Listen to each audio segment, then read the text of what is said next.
When I was a boy, I was told by men with guns, half-smoked cigarette, and liquor breath that a normal childhood was giving a 5-year-old boy a gun and order him to shoot with his eyes closed. That the boy who just witnessed the death of his family should not grieve, because to grieve was to be weak, and being weak was a death sentence. To survive, with a gun pointed to my head, I was taught that the effect of trauma does not linger. Like time, it passes, leaving behind no evidence or trace.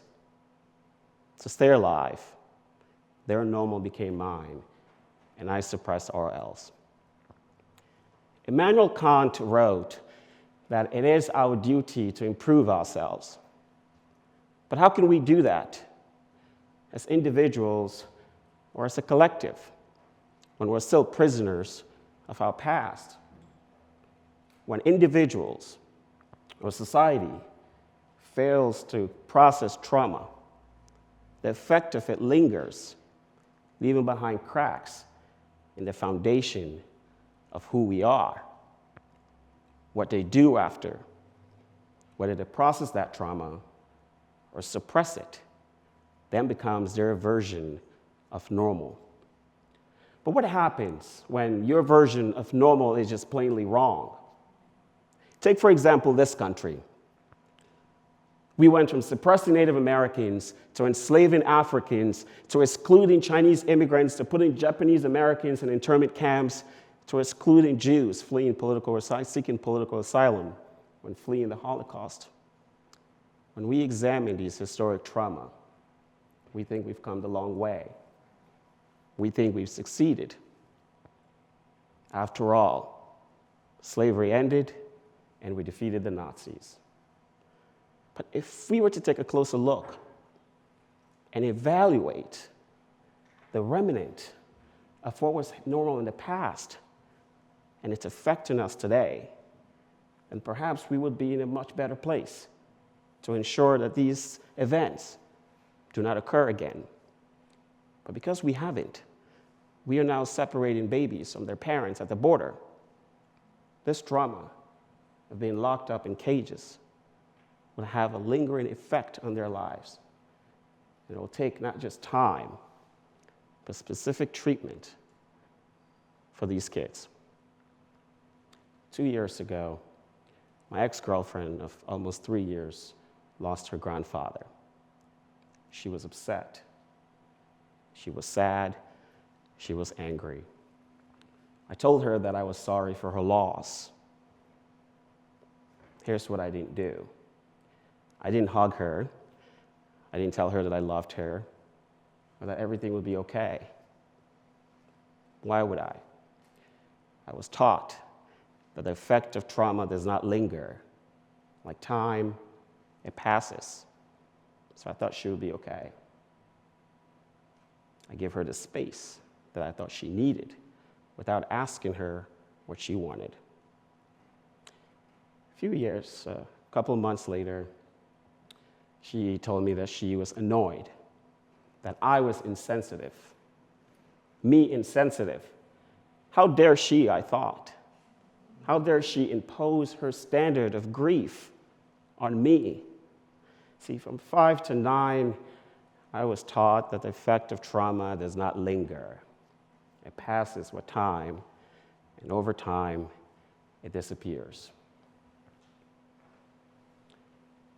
But for the first time in my life, I evaluated myself. I took a mirror and saw for the first time that the lingering effect of trauma, I saw the cracks in the foundation of who I was. So I went back to my ex-girlfriend and I apologized. I apologized for my lack of understanding. I apologized for not being emotional. I feigned a newfound understanding of my inability to emotionally connect with her.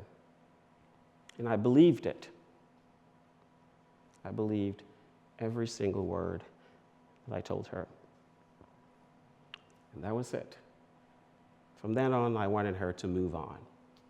I've apologized, I've done my job, and life is supposed to go back to normal. But it wasn't. In Colombia, I had a conversation in a hostel with new friends talking about the current state of the world. The kind of conversation often had over plenty of cheap beers and Cuba Libres.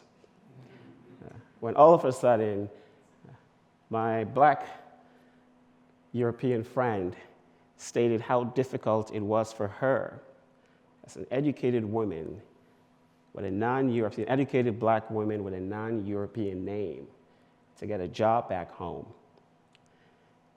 In a perfectly yet dismissed response, her white countryman responded that he too doesn't have a job. He had somehow managed to distort her point of view. She continued, but that's not what I was getting at. And his response was, well, not everything is about race. I feel like people should take responsibility for their actions and not blame something that happened to specific groups of people 100 or 200 years ago. Sitting there, I didn't have a well thought out response to what this diversely international groups of travelers were saying. But to drive his point home, he used the US as an example. After 150 years after slavery ended, America elected its first black president. I wish I could have told him that the election of President Barack Obama does not heal generational trauma, and that there was a mistaken assumption to think that it did. But I didn't tell him that. That conversation, however, is a microcosm of how we, as society, often deals with problems of the past. What is generational trauma? How do you explain to someone born today that an event that happened 100 years, 200 years before they were born still have an effect on who they are today? The answer to that depends on who you ask. Researchers will tell you that the mark left behind by previous generation is called epigenetics, the process by which our DNA is modified without changing our DNA code. I'm neither a researcher nor a geneticist, but imagine a child who grew up in a domestic abuse household. Imagine that child as an adult in a relationship, either the abuser or the abused. Should we tell that child, or now adult, that the trauma that they experienced as a child did not happen to them directly, that it happened to their parent? Should we tell that child that it is their responsibility, it is their fault for getting into that relationship in the first place? What are the things in our everyday lives that we can connect back to great-grandparents that we have never met? What are things that we do as a family that we often just chug up to tradition, but we still continue to do it? It's still important for in our lives. Now imagine that same child as a parent. How do you think their child would fare? That is called generational trauma. See, unlike what I was taught in the jungles of civil war, Sierra Leone, the passage of time alone does not heal generational trauma. It takes time, and we, as a society, should address it. Thank you.